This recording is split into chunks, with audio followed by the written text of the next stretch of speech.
Gusto ko lang i-share sa inyo guys kung anong pagkakaiba ng sensor natin, na ito yung PNP sensor, tapos ito naman yung NPN sensor natin. Kung makikita natin guys, sa ating NPN sensor 50 cm normally open. Na di-delete na kasi siya dahil matagal na rin. Pero tingnan nyo na lang sa picture. Bali ito yung relay sa gitna guys, no, kung makikita natin. Yan yung relay niya sa gitna. Bali nakakabit siya sa positive. Ang A1 ng relay natin nakakabit sa positive, ang A2 naman nakakabit sa black. Kung makikita natin no, sa black. Tapos ito naman yung voltage niya sa baba. Medyo malabo na kasi NPN sensor ito, 50 cm ito guys. Bali ang connection niya, ang brown ang positive, tapos ang black papunta sa relay. Tapos ngayon ang A2, ang A1 naman ng relay natin papunta sa brown. Tapos ang blue nito, ito yung negative. Ito naman sa sensor na PNP guys, kung makikita natin no, PNP sensor.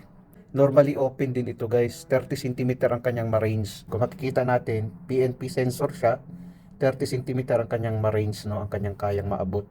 Kung makikita natin no, ang black papunta sa A1 ng relay. Ito kasi yung relay natin no.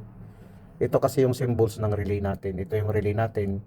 Ang black papunta sa relay, tapos ang A2 naman ng relay papunta sa blue wire. Negative, kasi ito kasi ang positive, ang brown wire. Kung makikita natin no, may pagkakaiba sa kanilang connection. Yan kasi ang connection nila guys, kung makikita natin. Kung makikita natin guys, ito yung brown wire, positive. Tapos ngayon nakakonect ang A1 ng ating relay.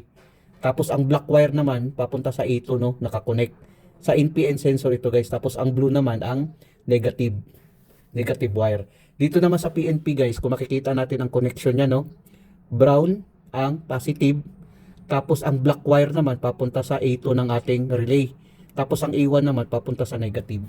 Yun ang pagkakaiba ng connection ng ating NPN sensor at saka PNP sensor. Kung makikita natin dito guys no, ito yung PNP sensor, ito naman yung NPN sensor, ito siya. So yun ang pagkakaiba sa kanilang connection, kung makikita natin sa drawing. Yan yung drawing niya guys, na pagkakaiba ng kanilang connection. Kung makikita natin ang wire guys sa dalawa, pareho lang no.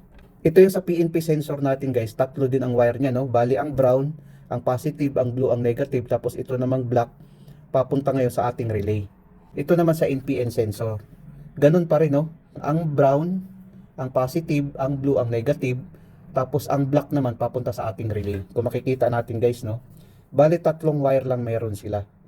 Bali tatlong wire. Tatlo ang wire sa ating NPN sensor at tatlong wire din sa ating PNP sensor. Ito siya kung makikita natin no. Yun ang pagkakaiba nila guys, pero ang function nila pareho lang. Sana guys nakapagbigay ito ng konting kaalaman sa mga baguhan. Maraming salamat sa inyo guys. Hanggang sa muli.